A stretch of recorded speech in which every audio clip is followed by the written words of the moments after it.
After transmigrating into an omnipotent butler in a CEO novel, I worked triple shifts without vacations for 7 years. When Ethan rejected my resignation for the 31st time this month, I finally snapped. Ethan threw my resignation letter on his mahogany desk. I pay you the highest salary in the industry, give you the best benefits, and you still don't want to work? Then what do you want? I shoved him into his executive chair. This conversation happened in the lavishly decorated penthouse office where Ivy, the secretary heroine, and the wealthy socialite antagonist had just been clawing at each other's hair extensions moments earlier. My declaration left Ivy gaping while the socialite scrambled backward. They linked arms, retreating toward the exit with strained laughter. Must be hallucinating from overtime, they muttered, slamming the door behind them. Ethan merely raised an eyebrow, pressing my palm against his sculpted pectorals.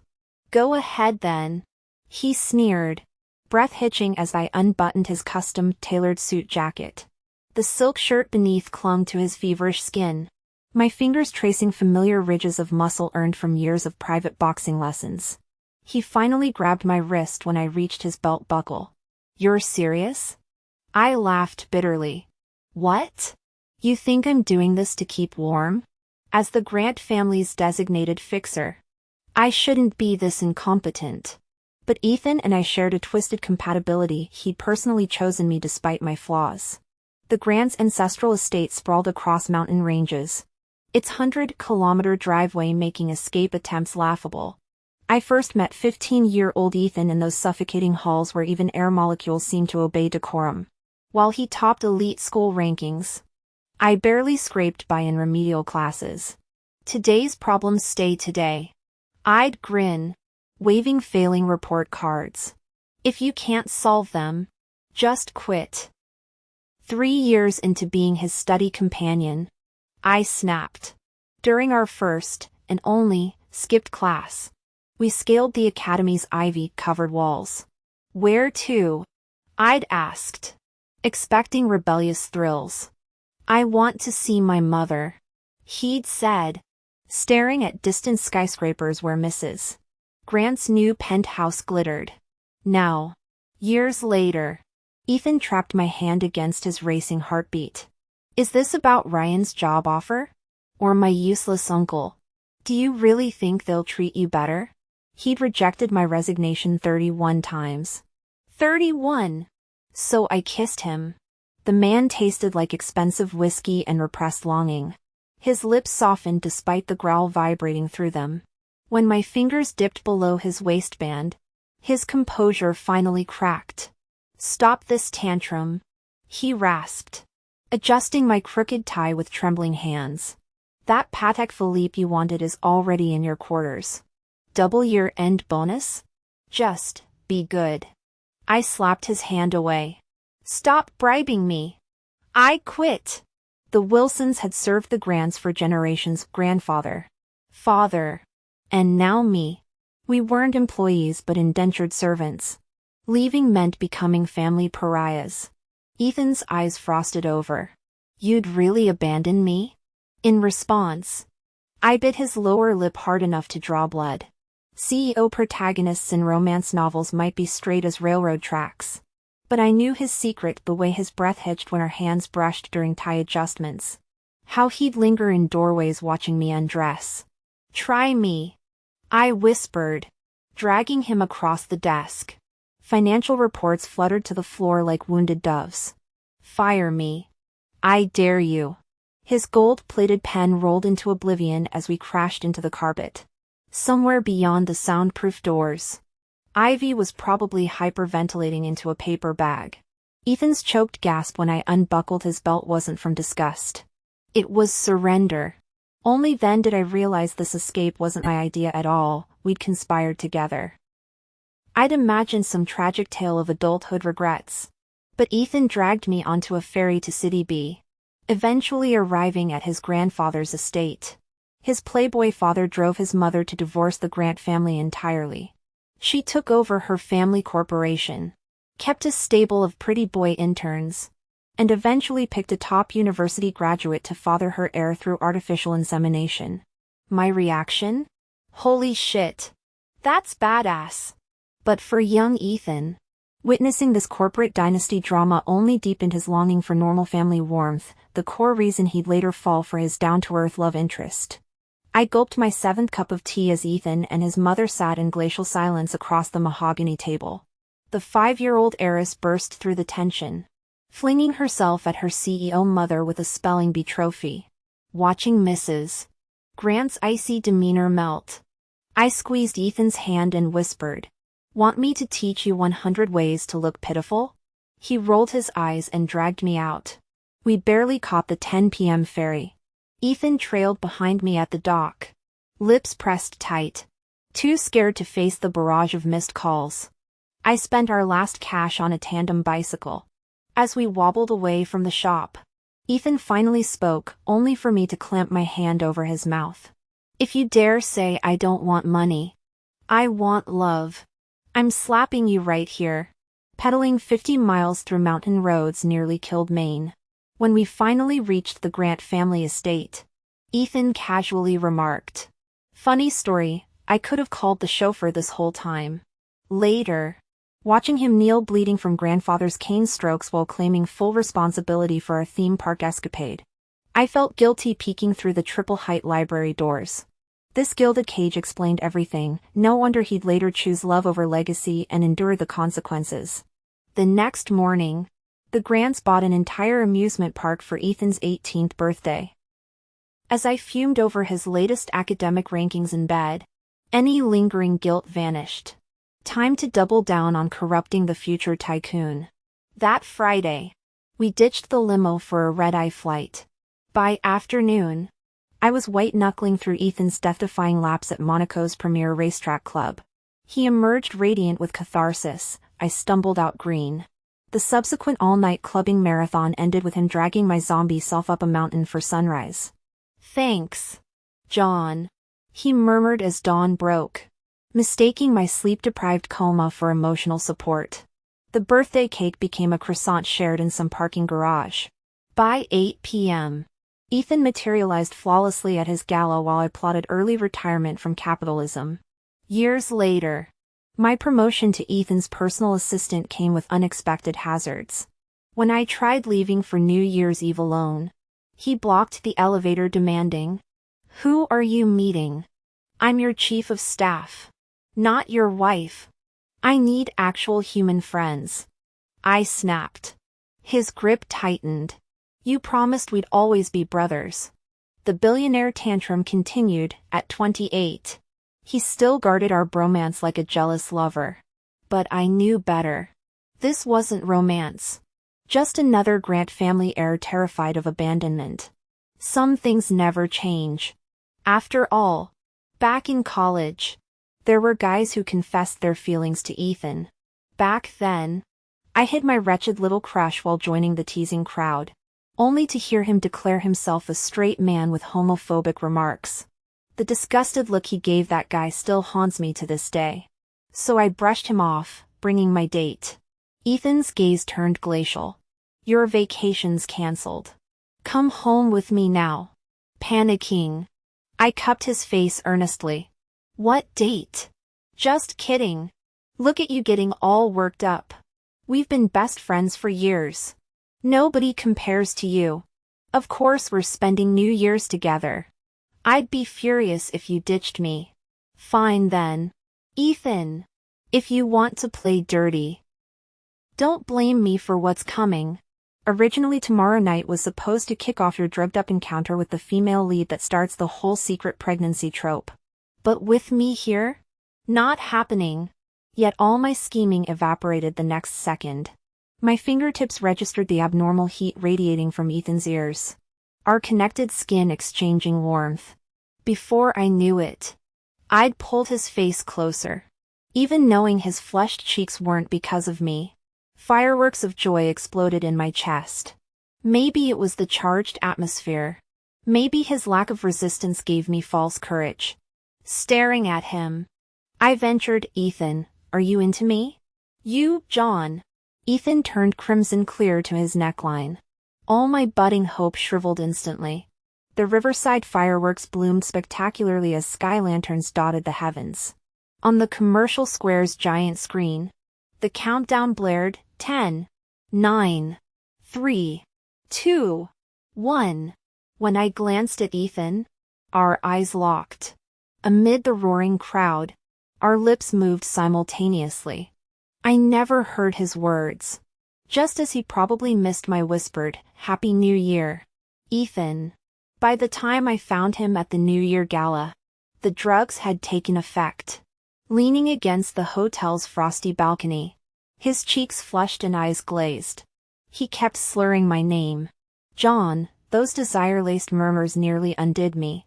Meeting my gaze, Ethan collapsed against me just as Ivy rushed over. "Mr. Grant, I'll take you up. Where's the room key?" She froze at the sight of him nuzzling my neck like an overgrown puppy. Her eyes sparkled unnervingly. "Mr. Wilson, let me help you get the CEO upstairs." With Ethan sucking at my Adam's apple, I caught Ivy's knowing smirk. "Oh hell, is the female lead shipping us?" Recognizing my scent, Ethan grew bolder. His death grip wrinkled my shirt as he bit my shoulder, hands roaming while spouting classic drug CEO lines about not letting me leave. Ivy's excitement visibly peaked. "Don't worry. I'm super discreet. Need help getting him upstairs?" Ah. The flawless logic of CEO dramas, whoever finds the drug tycoon gets mauled. Too bad I'm male.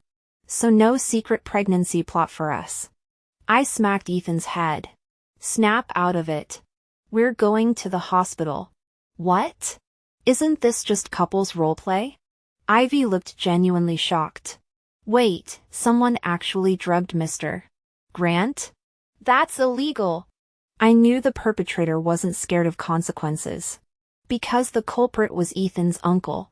In the VIP hospital room, Ethan awoke to find Ivy and me staring. The drug didn't cause amnesia, his handsy, kissy desperation now haunted the straight man. Pointing at the hickey on my neck, I delivered the iconic line, "Honey, aren't you gonna say something?" Ethan's eyes rolled back as he fake fainted. After Ivy left, I helped discharge him. That night, we returned to the Grant family estate under his uncle's stunned gaze. Propping him up to his bedroom, I noted his conflicted physical state. As I turned to leave at his doorway, Ethan yanked me back, pinning him against the wall. Our position suggested a heated kiss. His gravelly whisper sealed my fate. The drugs might still be in my system. "Help me." Just as I was about to head back to my room for a good night's sleep, my workaholic instincts kicked in. "Does this count as overtime?" Ethan ground out through clenched teeth. "Yes. I'll transfer it through personal accounts. It's normal for guys to help each other out." I'd assisted Ethan before, but tonight carried an inexplicable tension. The oversized bathtub could easily fit 2 people.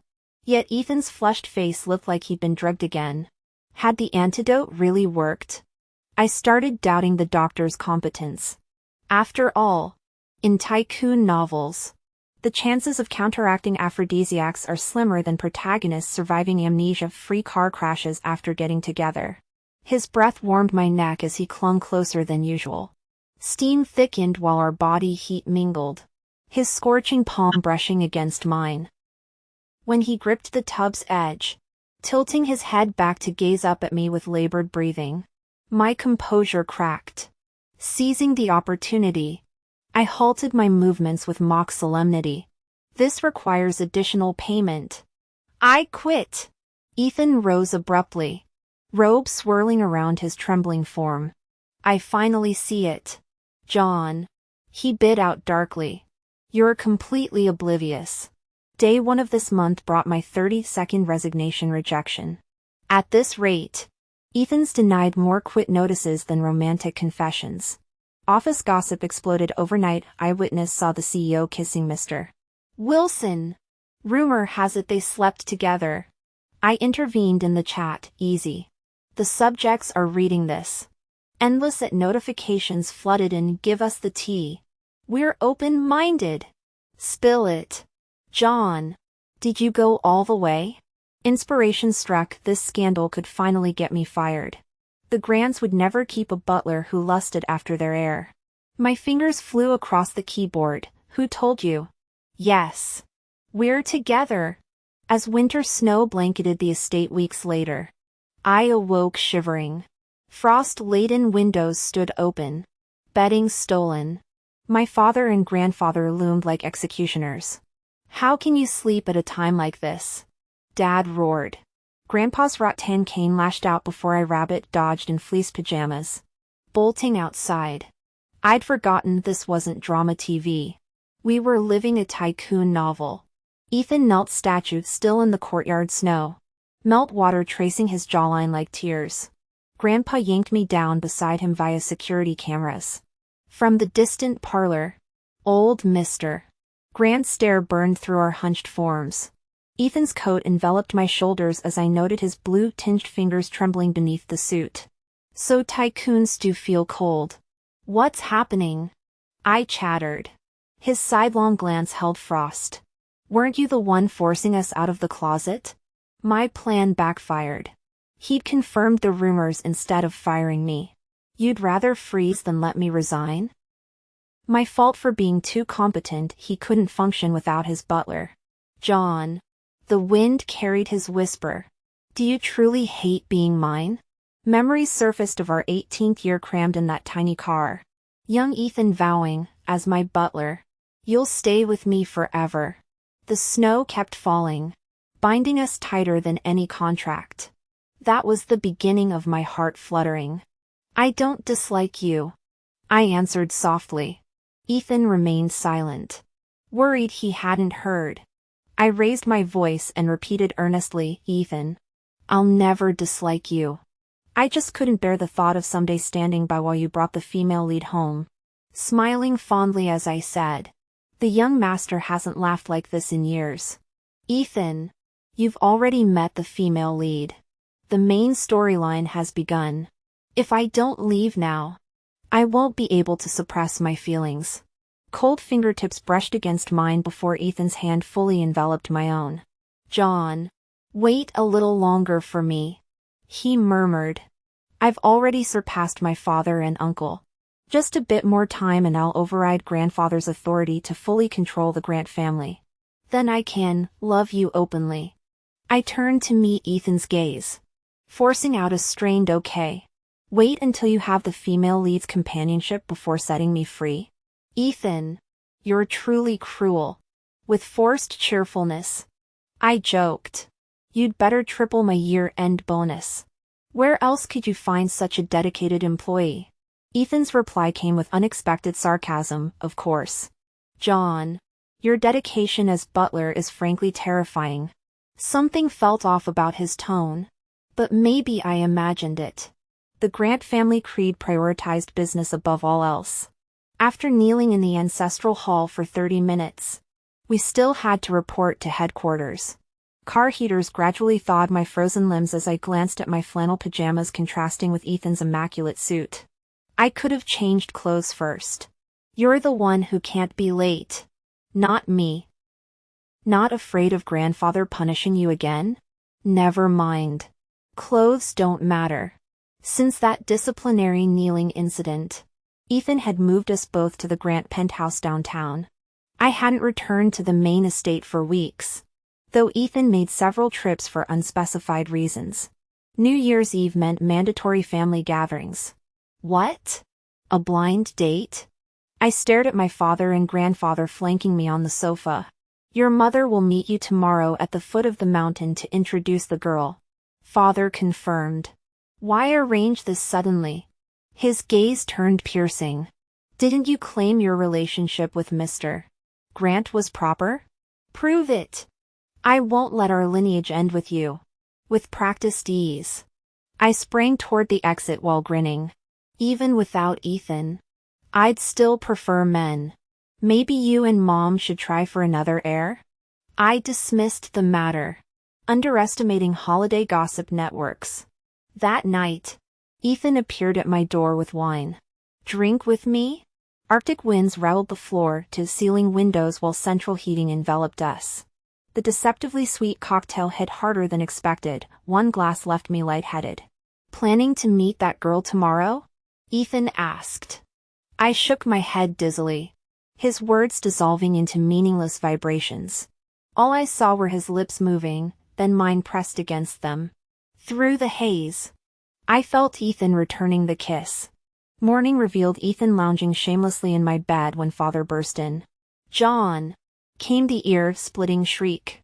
Ethan yawned, addressing my crimson-faced father. Good morning, Uncle Wilson. The family had approved our relationship. Should I start calling you Dad?